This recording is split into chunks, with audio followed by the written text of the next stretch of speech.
अस्सलाम वालेकुम जी। डॉक्टर हमजा शफीर जी, आज मैंने जितने भी शादीशुदा लोग हैं आप लोगों से बड़ी इंपॉर्टेंट बात करनी है कि कैसे ट्विन प्रेगनेंसी जो है यानी कि एक ही वक्त के अंदर माँ के पेट के अंदर दो बच्चे कैसे पैदा किए जा सकते हैं। बहुत सी फीमेल्स के अंदर इन चीज को इंटरेस्ट होता है, बहुत सी फीमेल जिस हवाले से मेरे से पूछती हैं।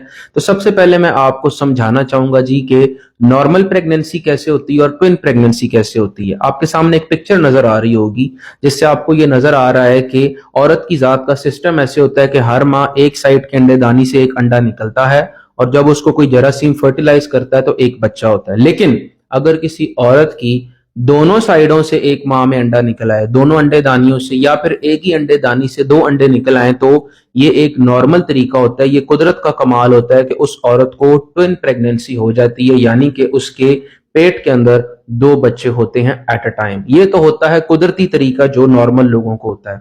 इसके अलावा अगर आप लोग क्लोमिड या लेजरा जो होती है गोली, जो कि अंडेदानी में से अंडे बनाने वाली और अंडे को निकालने वाली जो मेडिसिन होती हैं, अगर आप इसका इस्तेमाल करते हैं तो इससे कुछ चांस इंक्रीज हो जाता है कि अगर एक फीमेल का नॉर्मली एक साइड से अंडेदानी में एक अंडा बाहर निकल रहा है तो उसके हो सकता है कि दो या तीन अंडे भी निकल आए। तो यहां से आपका चांस जो है वो ट्विन प्रेगनेंसी का या ट्रिपलेट्स का बढ़ जाता है। मैं ये कतई तौर पे नहीं कह रहा कि ये कोई गारंटी वाला तरीका है या ये कोई परमानेंट तरीका है, लेकिन चूंकि लेजरा और क्लोमेट आपके अंडेदानियों से अंडों को बनाती हैं और बाहर निकालती हैं, तो जैसे जैसे आप इसके कोर्सेज करते हैं तो ये ज्यादा चांस होता है कि कभी कभार औरत के अंडेदानी में से एक ही जगह दो अंडे भी निकल आते हैं, और जब ये दो अंडे निकलते हैं तो फिर ही ये पॉसिबल है जी कि आपको ट्विन प्रेगनेंसी होगी।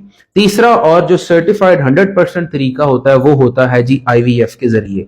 वो ये होता है कि जब हम औरत के 5-6 अंडेदानियों में से अंडे निकाल के और मर्द के जरासीमों को जो है उनके साथ मिला के बच्चे बना देते हैं छोटे छोटे, जिनको एम्ब्रियोज कहा जाता है, और वो एम्ब्रियोज फिर हम औरत की बच्चेदानी के अंदर रख देते हैं। जिस औरत को एक बच्चा चाहिए हम एक बच्चा रख देते हैं एम्ब्रियो, जिसको दो चाहिए हम लोग दो जो है ना उसके अंदर जो है एम्ब्रियोज रख देते हैं, जिसको तीन चाहिए हम लोग तीन एम्ब्रियोज भी रख सकते हैं। तो ये बेसिकली तीन तरीके होते हैं जिससे ट्विन प्रेगनेंसी का चांस बढ़ जाता है। कोई सर्टिफाइड ऐसी मेडिसिन जो ट्विन प्रेगनेंसी के लिए हो, इसका कोई जनाब ऐसा तरीकाकार नहीं है। कोई सर्टिफाइड 100% गारंटी भी इसकी नहीं है। लेकिन अगर कुदरती तौर पे आपकी अंडेदानियों में से दो अंडे निकल आए और वो दोनों के दोनों फर्टिलाइज हो चुकी हैं, तब प्रेगनेंसी हो सकती है। जो औरतें क्लोमिड लेजरा खाती हैं उनमें यह देखा गया है कि अगर आपकी अंडेदानियों में से अंडे ज्यादा निकल आए हैं उसमें प्रेगनेंसी हो सकती है। और अगर आईवीएफ के जरिए आप 2 से 3 अंडे जो हैं अगर औरत अपने जो है बच्चेदानी में रखवा देती है और वो 2-3 अंडे ही ग्रो करते हैं, तो उस केस के अंदर ये देखा गया है जी कि ट्विन प्रेगनेंसी भी हो सकती है और ट्रिपलेट्स भी हो सकते हैं। इसके अलावा जनाब पूरी दुनिया के अंदर कोई तरीका नहीं। डॉक्टर हमजा